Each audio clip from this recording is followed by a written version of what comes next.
Good morning, everybody.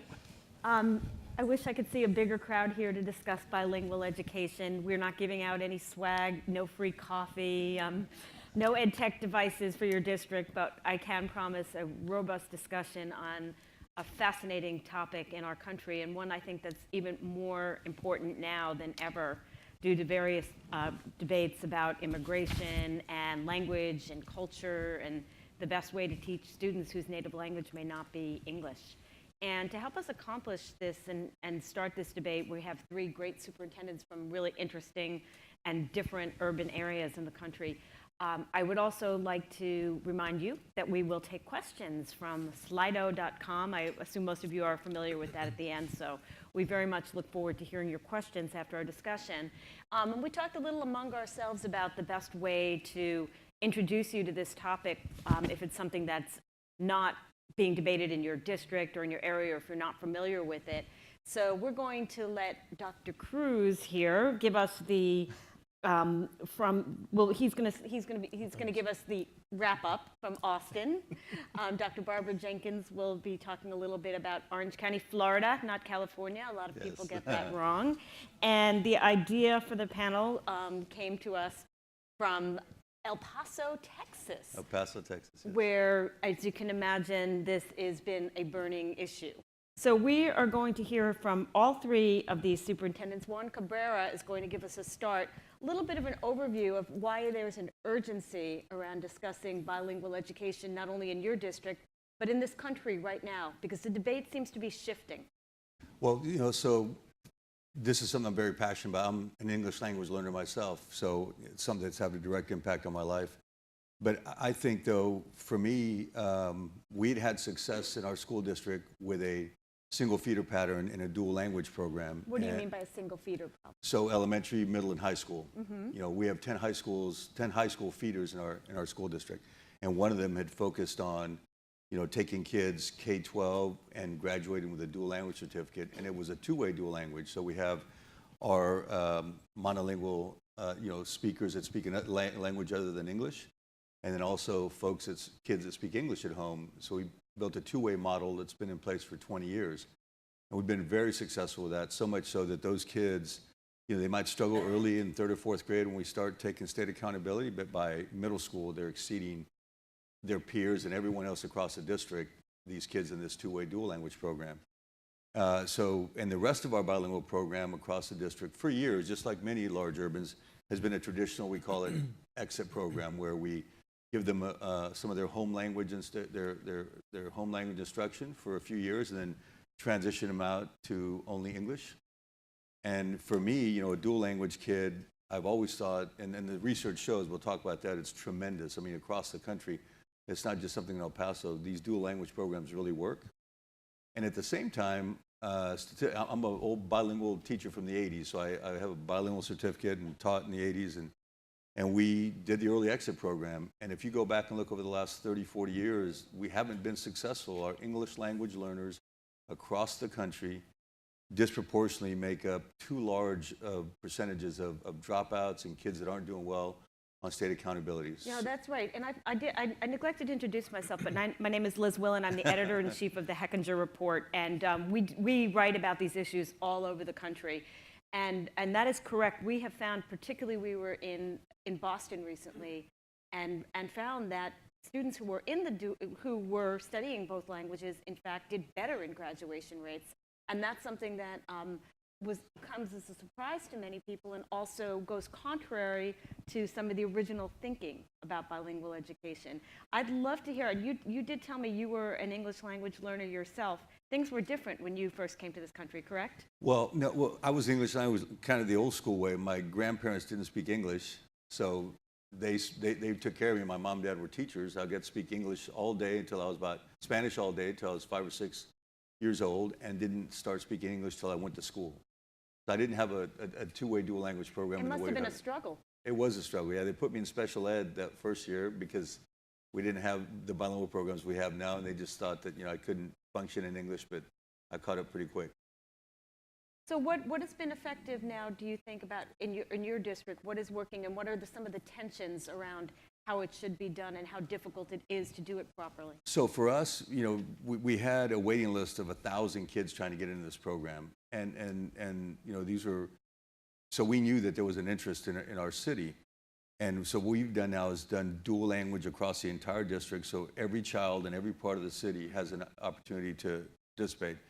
And we've eliminated our early exit traditional bilingual program. So we're doing dual language everywhere.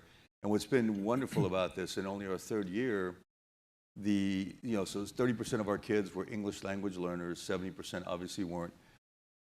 The vast majority of those 70% monolingual English speakers have jumped into the program voluntarily, which makes it a very robust two-way dual language program. So not only are we going to create a better program for English language learners, but we're also creating, what could be a real economic and cognitive differentiator for our monolingual English students. I mean, the research is clear. If you can learn 2 languages young age, you can learn 3 or 4 or 5 languages later in life. So our kids are jumping in at high rates, and that's allowing us to have a really robust two-way dual language program. You can have a one-way, dual language program, but if you can have the English speakers in there with the non-English speakers, the results are dramatic and much more successful than a one-way dual language. So that's what your data is showing you? Yes. That it's much more successful. Have Absolutely. there been any objections, any obstacles you've had to overcome to get this in place? Is there anyone arguing for doing it differently? No, the major obstacle that we had. Because I know that has been the case in Austin, and we'll get to that a little bit later. But we in terms of just the public and the policy behind it and the thinking, no pushback at all. The most difficult issue in scaling was to make sure that we had, in Texas, prior to 2015, we actually went to the legislature and changed it. If you wanted to be in the two-way dual language program, even on the English side, you had to have a bilingual certificate. So there was no way we're going to get all these English-speaking teachers to do that. It was going to be too difficult. So we went to the legislature in 2015, and we actually lobbied to change the law so that to teach the English side of dual language, you only need an ESL certificate. And then we could help them do that. And now in Texas, you can do that. So now we can scale across. That was just more of a certification issue that was going to be a hindrance over time. So we solved that, and now we can go district-wide.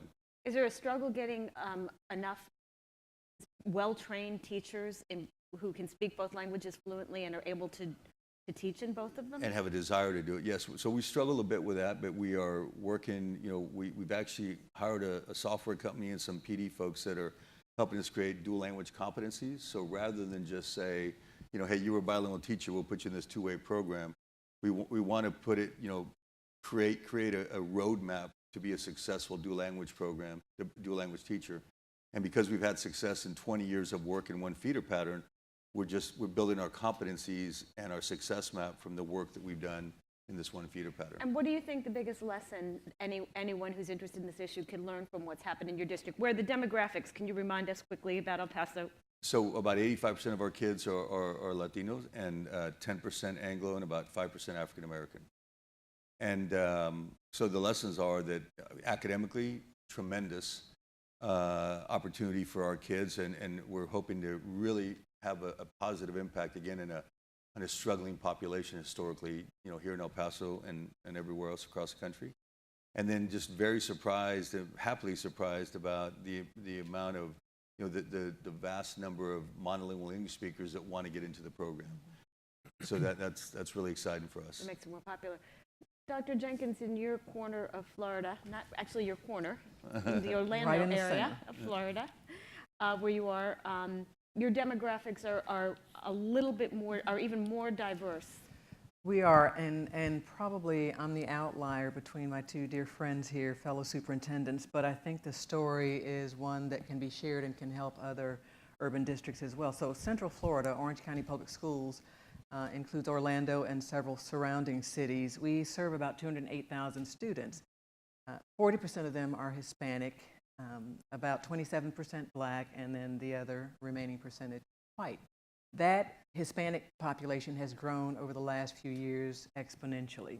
Coming to us from 200 different countries actually is where our students come from. It's an international community, but the vast majority are Spanish speaking. Our children speak 167 different languages and dialects. And so in Florida, teachers have to be certified, have to get training for ESOL to be able to teach English to those who come to us not speaking English.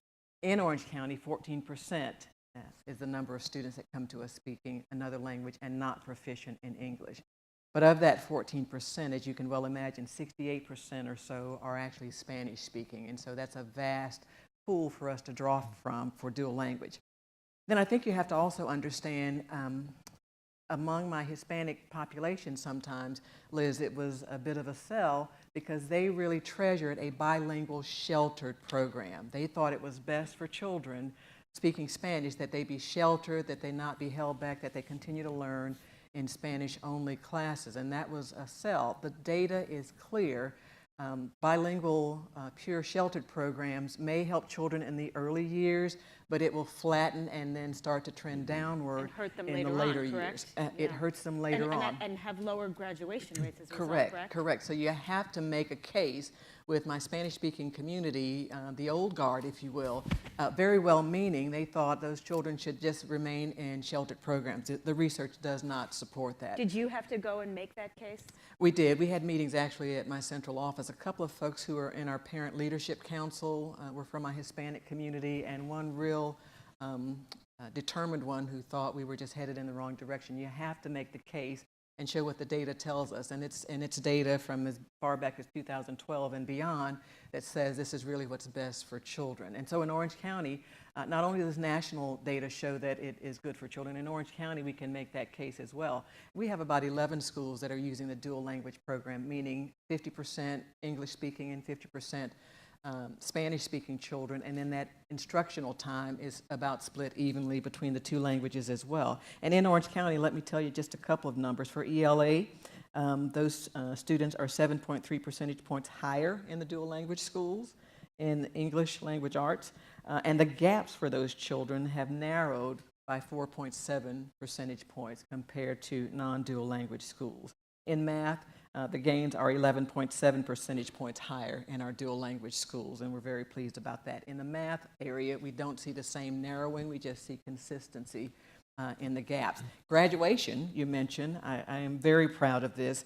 And let me mention too, in Orange County, children that are literate in two languages get a special biliterate seal on their diploma. About 10% of our graduates get that, no matter what the language is. And I assume they're more marketable, ultimately. Absolutely. We say it is a bonus. You know, it's nothing to be ashamed of or hide that you're bilingual or that you speak Spanish at home. It is a bonus, and it will certainly get you employment much faster than some of our monolanguage students. So our ELLs, their graduation rate over the last 4 years have gone from 62.4% to 75.1% in Central Florida in Orange County, and that outpaces all of the other urban school districts. So we believe dual language is certainly the way we should be going and the wave of the future, and proving by our numbers that it's good for children. Do you still have any remaining pushback from some of the original people or others who dislike it? Do you feel like, you said you think it's going very well, but do you still have to overcome any arguments? So, Liz, we don't take it for granted. I don't think we have any significant pushback. We have waiting lists to try to get into some of our dual language programs. Very popular for for English-speaking families, but we don't take it for granted. We try to make sure all of our families understand the benefits behind it. The best way to grow a program is when you start with your pre-kindergarten, your 4-year-olds, and through a Helios grant, we have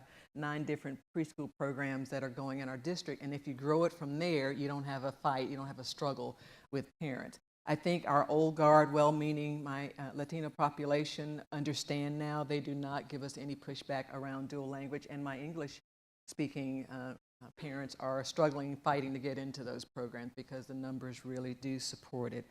So I think a lesson learned is you have to show the data and convince people that the old method of bilingual education is not what's best long-term for our children, and then continual professional development for the parents that are in the program and for the teachers, because if you don't have it implemented with fidelity, then your numbers certainly won't be as impressive. Interesting. Now, do you have some remaining convincing to do, Dr. Cruz, here in Austin, around what kind of bilingual problems education is the most effective? You mentioned that it's not taken for granted that people believe that the dual language programs are more effective. No, because I do think it's a culture change. when in Austin ISD, we talk about all means all. And we also talk about building on strengths. And I think when a 3-year-old or a 4-year-old enters our school and they want to come in and learn English, but they also have a second language, you have to build upon that. That's actually how you build on strengths, and take the student and understanding their culture, their background, their experiences, and their language ability, and saying that's a plus. That's an additive approach. Very different from when I was in school 100 years ago. Yes, tell us when you came to this country. Or 120 years ago, something like that, right? Back in the cave days. Back in the cave days. Tell us a little bit about what it was like for you when you first came. You were an immigrant yourself, correct? No, in the United States. Family is originated in Mexico, but from the United States. Just growing up with grandparents, everybody spoke Spanish. Pretty much at home, everybody spoke Spanish. I did have, my family members who spoke English, so it was common to speak both languages. But it just depended on the setting. And then, of course, we can speak in Spanish and English in the same sentence. I actually never realized that until I was an adult, really in Austin, when somebody was listening to me speak, and I was speaking to one of our colleagues, and so we're just sort of going in English and Spanish and communicating, or she'd ask me something in English, and I was responding in Spanish, and somebody said, "How do you do that?" I just said, well, how do you not do that? I mean, that's a gift. You have a second language, and you build upon that. But I think that's a mindset for adults where we need to change that. That it's an additive approach. When you speak another language, it's not a deficit. And my growing up, it was more seen as a deficit. And certainly for my parents, it was seen as a deficit. It's something you didn't do. It's not something that you talked about your background, your experiences, but there's richness in that background and experience. And all kids come with richness and experience, the background. So we have to build upon that and I think really celebrate it. And one way to do that is through language. But in our dual language, it is around bilingualism, certainly, building on the native language. But it's also about biculturalism, understanding the background and experiences, more than just one day throughout the calendar year, truly understanding the culture and different cultures that kids represent and come into their school system. But it's about bilingualism, biculturalism, and biliteracy. And I think it's got to be three-pronged. How do you make that happen? And first of all, I'd like to hear the demographics of your district. So our district, we have about 82,000 students in Austin ISD. We have a little under 60% are Latino. About 9% of our students are African American, about 25% are white. Our students are a little under 60% students of poverty. So that's with overall in the Austin Independent School District. We started this by actually just took interest, checked with some principals for a two-way dual language and a one-way. And a two-way dual language is for students who are native English speakers and also native Spanish speakers or another language, because we also have dual language in Vietnamese. I do believe in celebrating the richness that kids come in and walk into our school doors. So we have that in Spanish and in Vietnamese, and we want to build more. We have our two-way started with some pilot sites. Vietnamese is the second most, is the language following Spanish that's the most popular for you? Right, one of our specific communities. Mm-hmm. And parents wanted that. So I want to make sure we're offering programs that parents want. And it is true, even students who are native English speakers also want more programming in languages. And so that's a bonus. But for us, we actually started with a pilot with some schools going two-way dual language and some going one-way dual language. The intent in all is to make sure it's biliteracy, bilingualism, and biculturalism. That change, it's a culture change first. That's what I think going back, probably needed to spend more time on building the additive approach and understanding what's going to happen. Certainly there are operational parts of implementing a dual language program, such as a 50-50 model and professional development and the curriculum and materials, but it's also the cultural changes that are necessary in the organization to say it's a plus. And how can we make sure that we're building on the strength and not calling that anything different? Mm-hmm. I'm going to ask you all a question about that. The cultural shift. All three of you spoke about this, and we're living in a time of a lot of tension around immigration, and I'm sure this has impacted all of the students and many of the families in your district. So I'm curious if this idea of celebrating dual language is as widely accepted at a time when there's enormous fear in your immigrant community and an atmosphere from the top that's not terribly welcoming. Well, I think for us, I'll start off and I can add on to this. With language and language instruction, when we talk about, and some of these are the cultural changes, even referencing what you mentioned is sort of like the overall perspective. But in parent meetings, and I've worked along districts along Mexico where then it's like 98% Hispanic and it's 92%, there's a lot of English and Spanish, and the entire city is a dual language city, probably very much like El Paso. Mm-hmm. Pretty much everybody speaks both languages. But when we have meetings with parents, and I remember conducting parent meetings, I would hold them in Spanish. So everybody just spoke Spanish so that the parent could understand the student's progress. No interpretation, because interpretation, I put on the headsets and trying to follow the individual. A lot is lost, literally. And what we're talking about is the child's education, and the parent is there for that. We need to represent that and provide that in a language that's for them to understand. So what we do when to celebrate, we talk about celebrate, but also accepting, is we actually hold some of our parent meetings all in English or in Spanish, and parents choose. If you prefer to come to the English session, here's where we're going to talk about some new school design or some type of change in the organization or that campus, and some will be all in Spanish. And I think that's important that we do that as a school system, because many times when I talk to parents and ask, why did you come now and not before? Well, because now it's actually in a language that I can understand. When I came before, I came in, I didn't get anything, I couldn't ask a question. I put on the headset, but it really wasn't, I didn't get something from it. And I learned that years ago. That was very meaningful to me. And so I think we have to make sure that even working with parents, we're also provide them that opportunity to learn about their child's progress in a language that's conducive for them and their understanding. Interesting. Barbara? Love to hear from all of you on this. Go next? Go ahead. It's an interesting question, and Liz, I think it's disturbing that we're at this place as a country that we have to be concerned that the perceived message, even from the top, may not have an appreciation for the diversity of our country. In an understatement, yes. And an understanding. And so I think when it comes to the K-12 arena, and in Central Florida in particular, we just have to purposely make an effort, a very, not a subliminal effort, but a very front-facing, very open effort around celebrating diversity. We have our teachers trained in culturally responsive classrooms that acknowledge, that celebrate different cultures. When we talk about a biliteracy seal, we make a big deal of that. If you are literate in any second language, and you've shown proficiency through your AP exam and other measures that you listen, speak, write in another language, then that is something to be celebrated. I mentioned 10% of our graduates actually earned that. So we make a big deal of celebrating diversity and really making an issue out of having a second language being additive, as Paul mentioned, and a real bonus when it comes to entering the job market. Mandarin, for example, we're really pushing as well. Haitian Creole is our second, by the way, our second most prominent second language that our children actually are proficient in. And so we made sure AP courses in French, which is a good parallel, were offered. So those numbers started to go up, and we made a big deal out of celebrating that biliteracy. I think Paul mentioned something as well. Those dual language classes don't just focus on biliteracy, bilingualism. They have to also include focusing on both cultures, an appreciation for and a celebration of both cultures as well. And so we have a concerted effort in Orange County. When children were coming to us from the island of Puerto Rico, we had to convince everyone, no, these are citizens, and we welcome them with open arms. We told parents, bring those children directly to us. You don't have to have your documentation of what grade they're in. We'll take your word for it. We need them with us right away so they don't miss some of their instructional time. Better for them to be with us than with parents at home dealing with issues that are quite disturbing for our young people. So we brought them in as quickly as possible. Only one or two inappropriate phone calls to my office about whether or not that was appropriate, but our community and my board were extremely supportive, Spanish speaking or not. A lot of my children from Puerto Rico came with AP courses and already biliterate.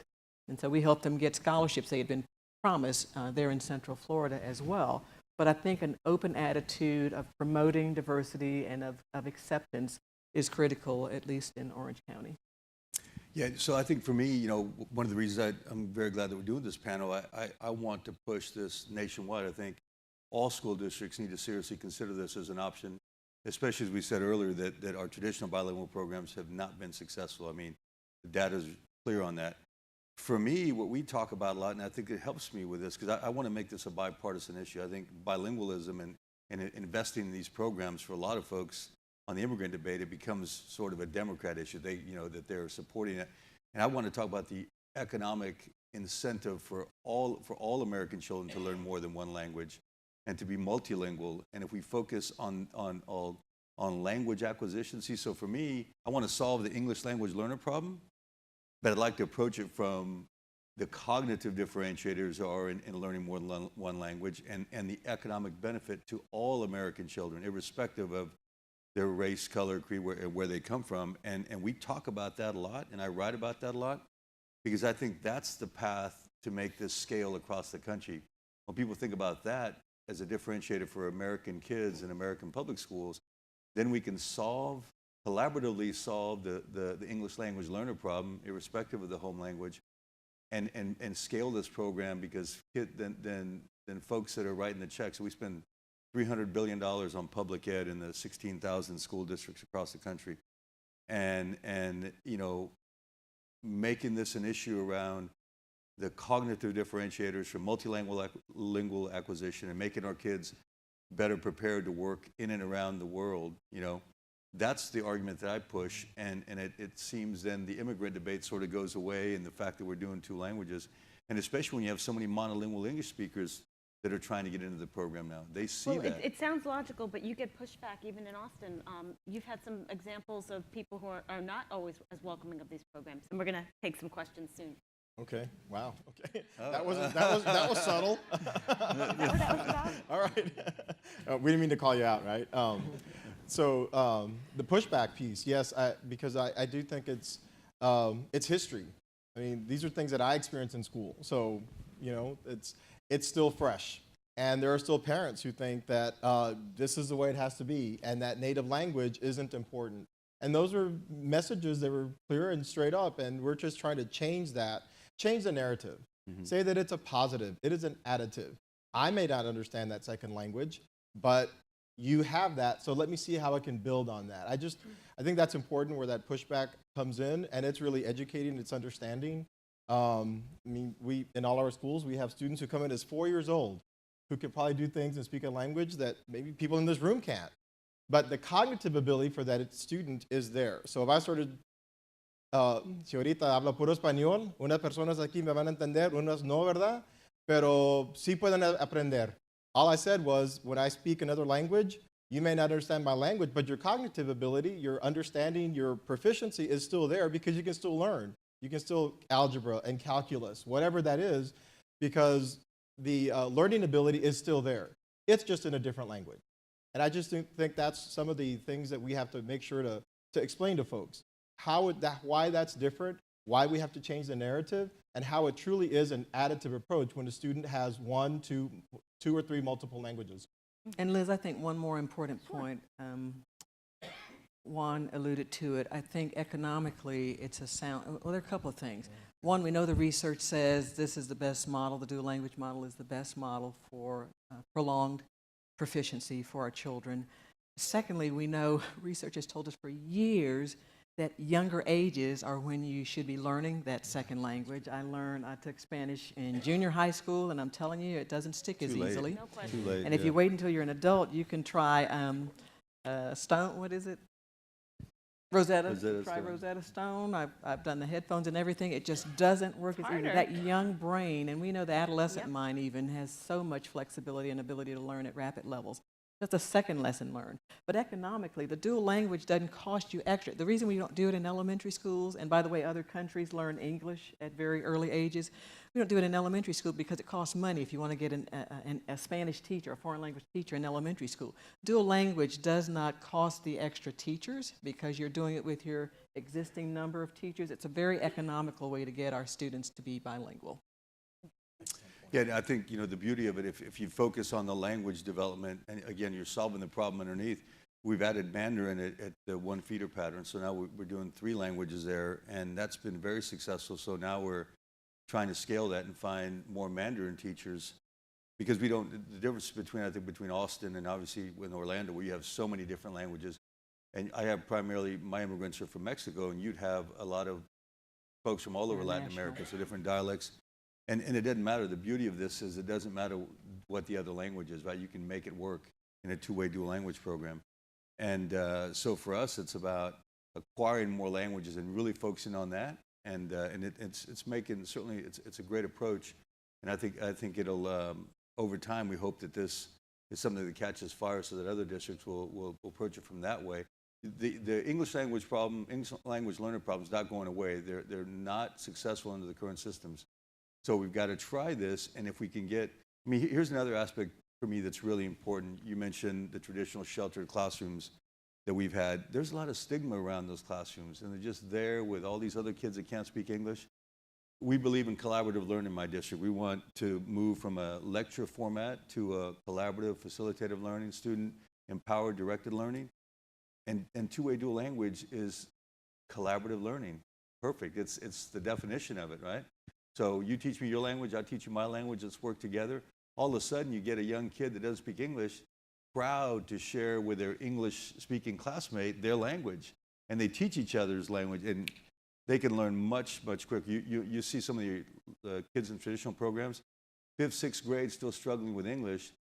These dual language kids, by 2nd grade, they're already speaking English very well and still learning in their home language. No, really absolutely. exciting. And it's another reason why in New York City, where I live, there's a huge popularity now to get into pre-K programs that have dual language, either in Spanish or in French. The one for that, the waiting lists are hundreds and hundreds of thousands as well.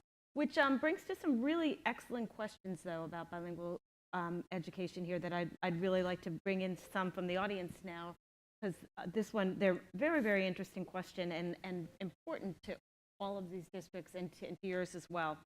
How are you building a strong pipeline of bilingual teachers? Are you working to grow your own teachers? You want to go? Oh, sure. Well, for us, you know, it's a real focus for us. We're not, you know, as we started the program, we just knew there were going to be enough there to get started in the first year. But now in the 3rd year, and this is a real focus for us. So we're actually working with a local university and having them help us with some certification instruction. As I mentioned, we're building the dual language competencies. So, you know, sort of the framework. What are the characteristics of a successful dual language teacher? And then through that framework, I'm going to pay an additional stipend for teachers to do some of this badging around the dual language competencies. So that would encourage more folks to get into the pipeline. So in Orange, I wouldn't say we're actually trying to grow our own teachers purely for dual language. We are trying to grow our own teachers, and because we have such a vast a plethora of speakers of second languages, we believe that will increase our dual language capacity. One of our magnet programs in our high schools is actually around urban education, and we have a partnership with our local university to grow and develop more teachers. And so our strategy is to make sure we have quite a diverse population of teachers of our high school students entering that program who also happen to speak Spanish, Haitian Creole, and other languages. Another benefit of these times, while we know each other, I get to learn so much more about your districts, and I'm gonna come visit your high school. It's just, Barbara is amazing, and Juan, the great work that he's doing in El Paso is just great to see that with our colleagues. We pretty much in Austin ISD, it's really to professional development. Looking at our specific design, our design has changed over time because when we started within kindergarten or pre-KK1, it was a very specific design, but it have to start to implement and see how it's going to come along. So we've changed our design over time, but we've done our professional development. I will say with UT Austin, so Hook 'em Horns, when we're in Austin, right, this is what we do here in Austin. It's Hook 'em Horns, the local university, just like this, yes. But you're wearing the boots, so I already appreciate that. And you're from New York and already got boots here, so that's great. But with our Which university, I bought in New York, by the way. but you bought in New York, right? I bought these shoes in New York, so there we go, right? But I think that with our university, they actually try to get work with us to understand our programs, our design, and so they are working with us to develop and support our dual language program and making sure that our teachers are ready when they come in for student teaching, and then we want them to come in and teach in Austin so that they're ready with our design and our approach. So it's been a great partnership with UT Austin, specifically on dual language. Interesting. So someone in the crowd would like to know how you decide which schools are the dual language schools, and how do schools opt into them? How do you make that designation? We put it out when we initiated this. We actually took because it's going to be a big change for us. We actually put the word out and put out information to principals and to our community and just said, this is what we're going to do. Who's in? Because you need to have the passion there. You need to have somebody who just believes in it, breathes it, somebody who's already doing it. And so that's where we actually have initiated our approach through our two-way dual language program. Over time, we've just said we need to build more because the requests are significant. We're now sort of tapping principals on the shoulder and say, have you considered this? You actually have the population there to have a two-way dual language program. So that's specifically in two-way, where we actually ask for principals, communities to come with us and sign up for it. But the early adopters are doing specific. I've got a couple of schools in my mind that were even under-enrolled at one time, or even set for closure. But their thing was around two-way dual language. And I will say that when I would visit with the parents at the school and just sort of having conferences and meetings about our programs and parents come in and see there's so much passion there, those schools are now over-enrolled. And because of the request for a two-way dual language program. But it really does take that passion, that drive, but we open it up and say, this is what we're looking at. Here are the negotiables, here are the non-negotiables. Because I do think everything can't be negotiable and everything can't be so strict when you have so many different schools that have so many different needs. But we actually offer this to our schools and our communities and see who would like to do this. And that's how the Vietnamese program was launched at Summit Elementary. Voluntary. Orange County was pretty much the same for our initial schools, but I will tell you, the Helios Education Foundation gave us a grant, and we purposely started some 4-year-old programs in several different Title I schools and made sure they were scattered throughout the county at about 100 square miles. So we made sure we spread them throughout the county, and those pre-K programs will grow. Some of them have already graduated up to their kindergarten and first grade level, and so that will grow from the grassroots level because we've planted specifically all over the county those pre-K programs. So for us, we've decided to do it district-wide, which is easy and then also very difficult, obviously, because so we don't have to pick or choose any schools. We're doing it across the whole district, but then, of course, it's a scalability of, finding the teachers. And then, I agree with Dr. Cruz. For many of our initiatives, we always take volunteers. If the principal and the teachers aren't passionate about whatever the initiative is, it's not going to be implemented well. In this case, we didn't do that. So we're definitely having to, stay close to it, check the efficacy, make sure we're giving enough professional development to all the principals, because they need to be able to know what good dual language teaching looks like to do the evaluation. So for us, it's a heavy lift. I love that it's equitable and offered everywhere across the district, but I am very worried about the scale, and that takes a lot of my time. In fact, so much so that we just recently, the individual who's running dual language, I put reporting to me directly so that I could have a hand on the budget, and in these first few years, stay really close to the development of that and make sure that we're successful. Good, because there's another question for you. Somebody would like, Jennifer Harrell from the Round Rock ISD school district, she's an instructional coach, wants to know if you have tips to grow the program to be, the dual language program to be secondary. They have a strong elementary program, but they haven't had much success with implementation beyond that. Any thoughts? So for us, and what we did is actually we lobbied the parents for it. It's amazing, teachers may not listen to the superintendent, but they sure do listen to the parents. I've learned that. And we had a lot of parents excited about it. So as the parents kept asking for it, I think the impetus drew just in terms of sort of the crowd getting excited about it. And that made teachers excited about it as well. But growing in secondary is difficult. I mean, we find the scheduling issue in elementary, it's not a problem, but once you get into middle school and you've got kids choosing, you've got electives and you've got AP class or pre-AP classes and a lot of other things going on, including our GT programs. So it's getting really tricky. We're having to spend more time on the schedule in middle school, and then in high school it's very similar, a challenging issue. But we luckily at this point we're just rolling up into high school over time. So we're only in a few high schools now. We haven't had to scale it there, but I can see that it's going to be a challenge for sure. And there's a question that I would like to try for you, Dr. Cruz from Texas. How are you tracking outcomes for students after they are graduated from your system? If so, how and what do the results show? Well, our dual language program is right now up to 8th grade. So we actually rolled up from 5th grade, from when we started for pre-K K1, moved up, and so now we have it in several middle schools. Next year will be our very first high school. So I don't have results as far as students on how they're doing after they've graduated. Simply, we're just not there yet. Right, it's too early for your It's district. too early for us, so that we don't have. But Dr. Jenkins? Too early. Our ELL strengths in graduation numbers are what I quoted earlier.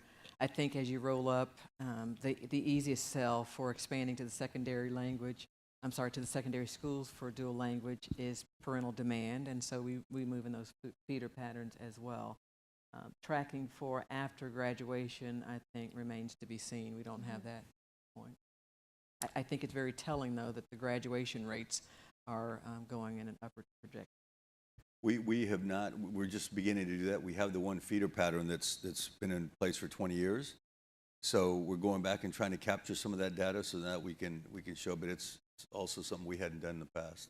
Yeah, and it I may be stating the obvious, but the available data between post-secondary and K-12 environments has not been harvested as well as it can That's be. true. We have a new grant in Central Florida, again through Helios, where our post-secondary organizations and K-12 organization are going to share that data. It's like using enough data that trickles from a water hose versus a fire hydrant.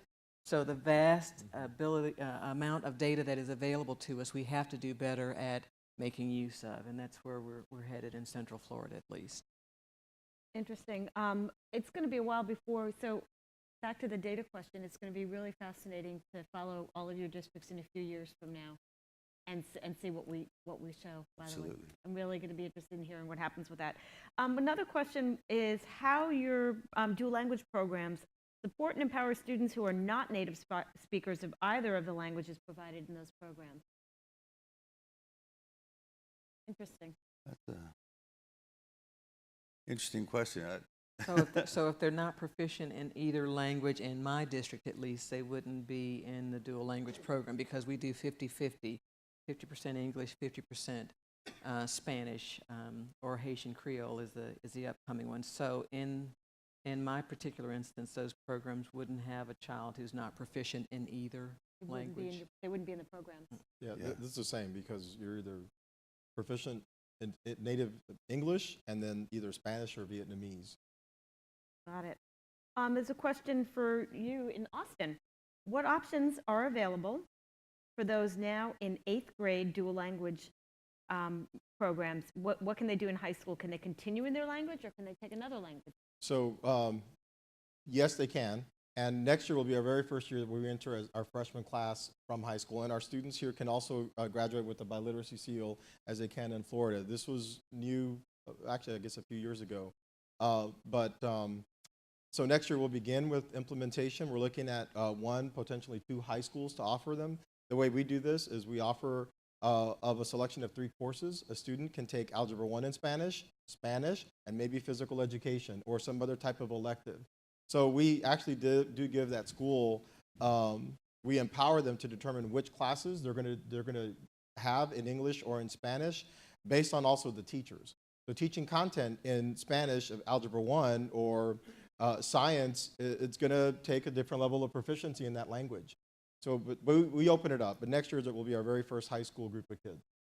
And you have to really push for AP English, AP Spanish, AP French. So many of our Latino students may have thought AP was not for them. Well, they can usually nail that AP Spanish class. And guess what? Students who cannot, for whom it's not their native language, cannot. Mine were discouraged against taking AP Spanish. They said, if you didn't learn it at home, don't take AP Spanish. It's super, super going hard. to be tough for you, but our But if you were in a bilingual program, native start. Spanish Then you can do speakers it. who are bilingual can nail that. Or even non-native who were in it from the And start. Liz, it gives them such a boost to earn their first college credit. In an instance like that, we have really pushed that in our high schools as well. This is a question we touched on a little bit before, but I didn't really push you on the specifics, and someone would like that a little bit more. The scheduling and funding logistics necessary to get these programs off the ground. and finding staff, again, training teachers who are ready for it. Who would like to tell us a little bit about Judas? Do you want to start that first? Sure. Well, we actually started, it's locally funded. I don't recall that there was any type of outside resource that was used other than our regular funding from the state, federal, and local funding. But it was actually a change of the program.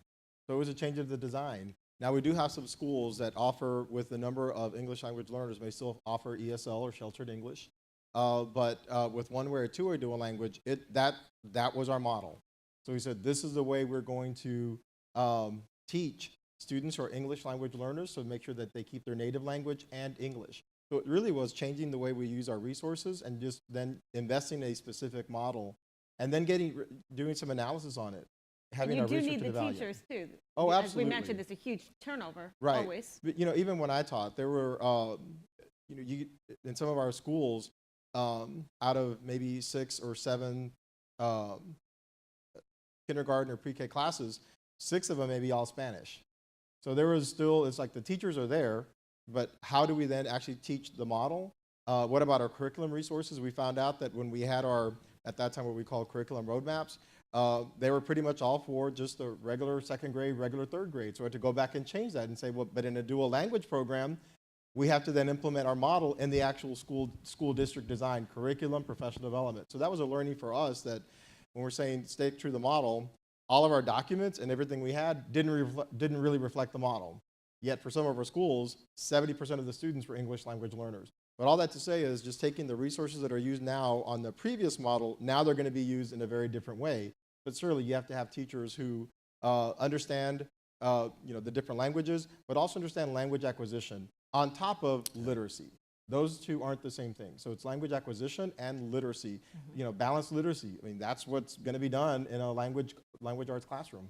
And in Florida, I mentioned earlier, teachers get an ESOL endorsement, so all of our teachers are learning and receiving professional development around how to teach English to non-English speakers. I think professional development, when you talk about the actual cost of a dual language, it's professional development and curriculum materials for the most part. If you think of the model, let's say I have 50 kindergarten students. I should have said 44, but in Florida we have class size limits. But if I have 50, 25 in one class and 25 in the other, both teachers don't have to be bilingual. If one of those teachers is bilingual, you simply move the teachers between the two groups of students for various portions of the day to make sure they're exposed to both languages. Does that work well? It does, and that's a creative way around it. If you don't have enough teachers who speak Spanish as well as English, that's one creative way around it. Paramount, of course, would be to have teachers who speak both languages, but it's not necessary. You can creatively move the students between the two teachers or move the teachers between neighboring classrooms if you needed to make sure there's exposure. At the same time, the professional development is going to help both of those teachers be able to convey thoughts in the second language as well. How does that work in El Paso? Well, that's part of the reason why I moved this up closer to me, because there were a lot of costs. I mean, the biggest cost for us is going to be professional development and making sure, as Dr. Cruz said, distinction between language acquisition, teaching literacy, because this really is, it's about language acquisition. It's not just speaking in 2 languages. This is, to me, the biggest lift here is the professional development. And that's the focus. And casting that vision out 3, 4, 5 years as you scale it up into other grade levels, it's really important, especially in these, Texas, like many other states, we're struggling on the budget side. And even me, I don't have extra dollars, so I'm having to redirect dollars for other programs to make sure we can scale up. And we've got the teachers, we've got enough that speak English and Spanish, but they still need the professional development and help them get the ESL certificate or to be prepared to do this. So it's the majority of our money is going towards professional development. Which begs the next question. It's a question about a Texas question. What is the state of Texas's support for increasing biliteracy for Texas students at the moment? I don't think we have anything in place that I know of. I mean, that's something we could talk about. Certainly, if we make the economic argument in Texas, I think that we could get, even in a red state, I think we could get them to pay for it. And that's part of the reason why I like to push that perspective. And we'll definitely try to do that here in the 2019 session. What's your sense on that? Yeah, our dual language is one of the models that we implement here in Texas. So that with the biliteracy, but just more needs to be done on funding, the support that's necessary for English language learners. We're also talking about growing a program from pre-KK, but all of us know we have students who come in as freshmen, Yes. as sophomores, as juniors and seniors, and they have to demonstrate proficiency on academic understanding and test in English. So that's just, I mean, these are other areas that come in, but we all know that all students in urban school systems don't start at pre-KK 1 and 2 and just sort of go up the pipeline. They don't. You get them from all over. And they also come in and come out of the organization. So we have about 11,000 students in AISD who come into the school district and leave, just even throughout the school year. And that's just other issues around urbans. It doesn't really, it's not a nice, clean system that everybody starts in pre-K and this goes all the way through senior level. It's a lot of mobility. There are other issues around urban education that also impact student learning that aren't necessarily about a model, but it's just sort of life situations that students and families are facing. And that's a Texas question, and this is a question, I'm going to let you tackle this one, Dr. Jenkins. It's a really interesting idea as well. What resources do you in Orange County give parents to support the model and learning? Is there an expectation that parents teach English language arts to their children? No, there's not that expectation in our program. I think the most critical development and training for parents is for them to understand the model. Easy sell in my community. Parents are anxious to be a part of it, but it's really helping them understand how the model works and what their children are experiencing and the kinds of things they might do at home. If you are Spanish speaking, we want you reading to your students at home in Spanish. If you're English only, reading to them in English. So the literacy areas don't really change at home, but the parent understanding the model can certainly let the child practice or reinforce some things that they've learned that day. We like starting at the younger ages so that parents are easily kind of learning the language along with their children, but there's no expectation that the parent be biliterate. Neither of you are just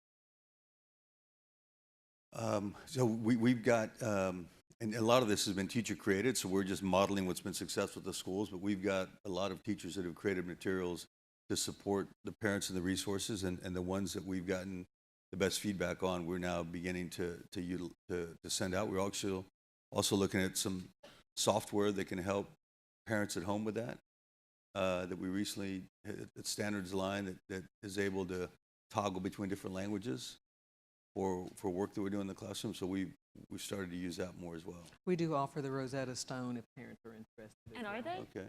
Several. Not mandatory, but it's offered. And they don't have to pay for it? No.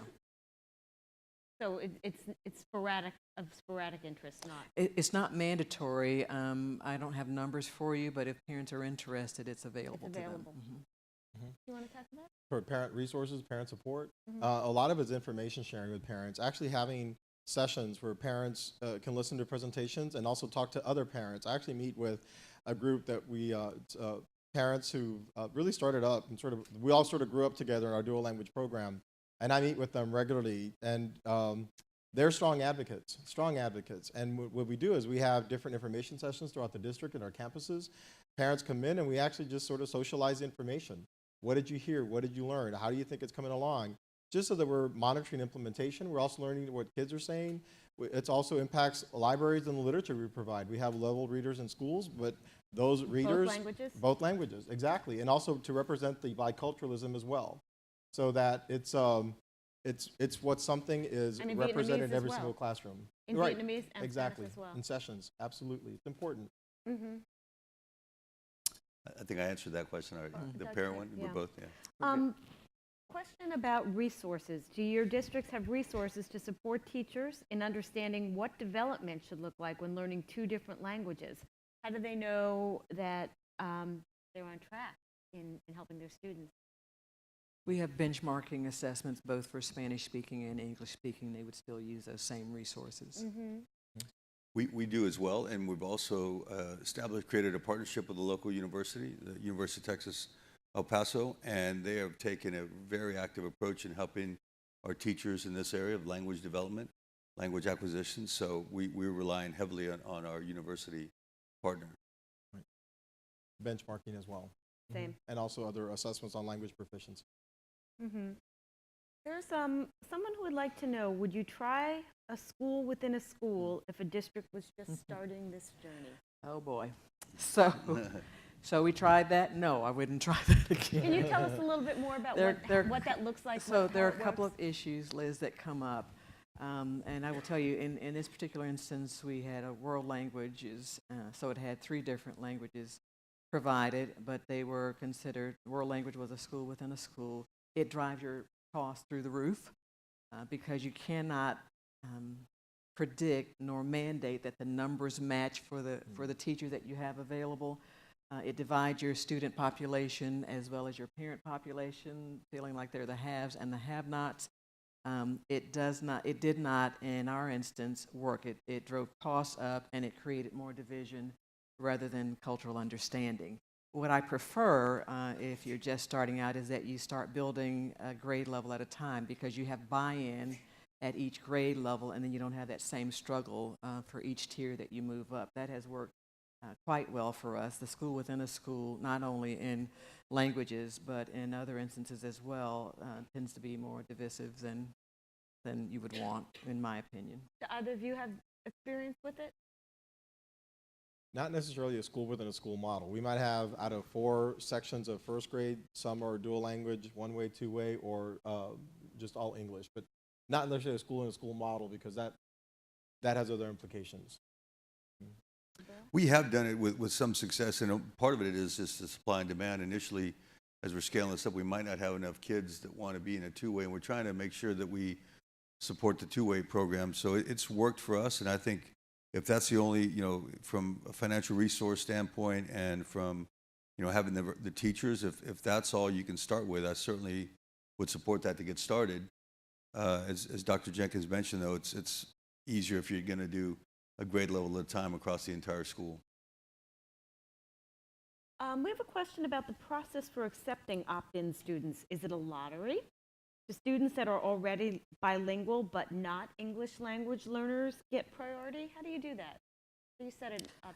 Lottery in orange, no Lottery. preferential. No way to fix it? No preferential.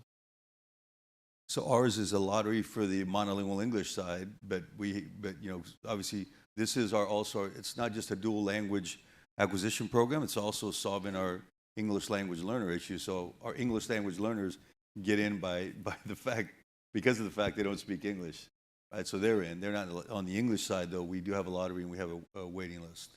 How long is the waiting list? It's a lot. It depends on the school. Some of the schools that have had more success over time have had hundreds of kids on the waiting list. But now that we've diffused it across more schools, that waiting list has come down over time.